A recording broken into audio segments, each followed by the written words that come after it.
jan gwarzo na zamfara mai girma yari yau kowa irin ka yake nema shehi.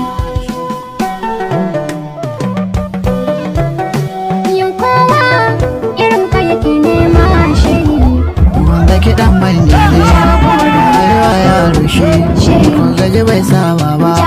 dole a ce ma baba a buga a bari shehi maza aiki Shehi mai gida, sarari kake mai kare gudun doki shehi mai gida, har gobe kana kan bada mamaki shehi mai gida, rana kake mai raba dukkanin aiki shehi mai gida, amalin azizu na yare mun gode shehi mai gida, ka tarwatsa masu tsanar ka sun rude shehi mai gida, ka tabbata jagora na al'umma shehi mai gida, mai baiwa talakawa to nama shehi mai gida, bare ya bi jafar mai gida na ne shehi mai gida, waƙar gasala na zuwan ta auta ne